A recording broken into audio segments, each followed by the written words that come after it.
Your news for the state of Tennessee in 10 minutes. Tennessee in 10 is made possible by Tennessee Department of Labor and Workforce Development. A Nashville federal judge could decide today if Kilmar Abrego Garcia will be released from jail. He says he was wrongfully deported to his home country of El Salvador in March. Then he was brought back to the U.S. to face human smuggling charges.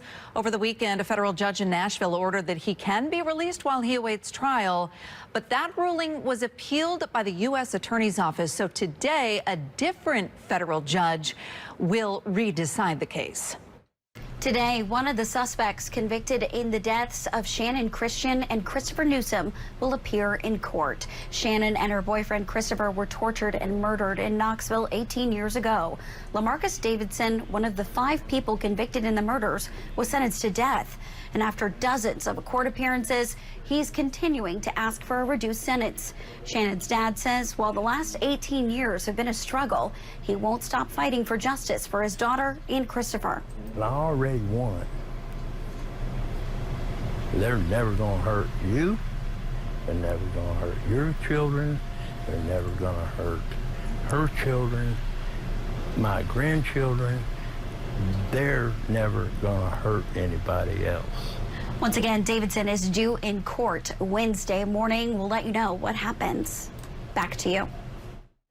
I'm Whitney Turner in the WVLT newsroom. A bizarre story out of North Knoxville, where a man is accused of beating up another man, stripping his clothes off, covering him up with bleach, and kidnapping his 3-year-old child. Police say Charles Kaufman broke into the home on Mercer Avenue around 4 o'clock Sunday morning.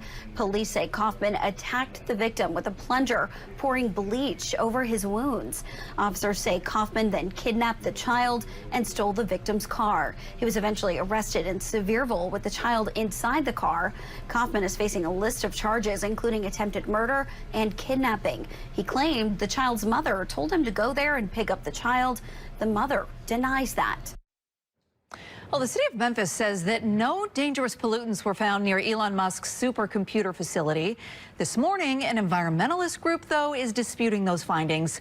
For months, people living near the facility say that its natural gas turbines are polluting the air. The city says a third party did tests, and those tests found that levels were either too low to detect or well below safety thresholds.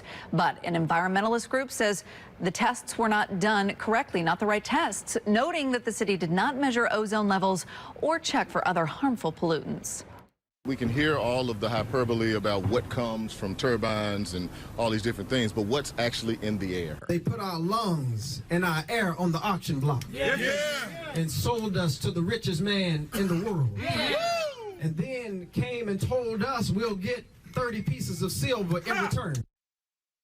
An environmental law group says they plan to file a lawsuit with the NAACP against Musk's facility over its use of unpermitted turbines.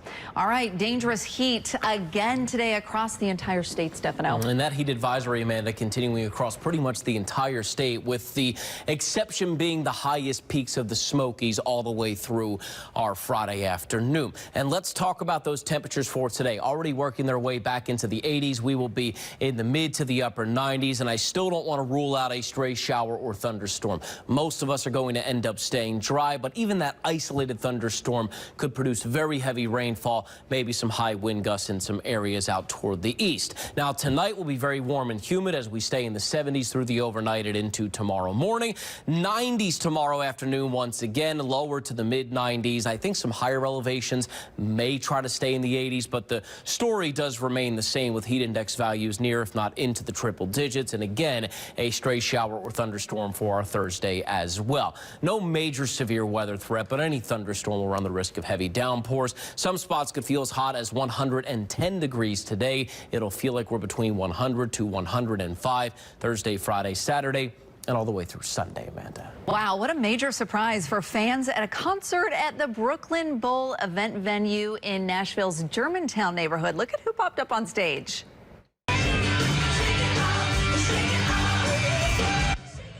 Surprise performance of Shake It Off. Taylor Swift in Music City with her boyfriend Travis Kelce. The tight end hosts Tight End University with other NFL players at Vanderbilt. Taylor performed her hit song at one of their events at Brooklyn Bowl in Nashville.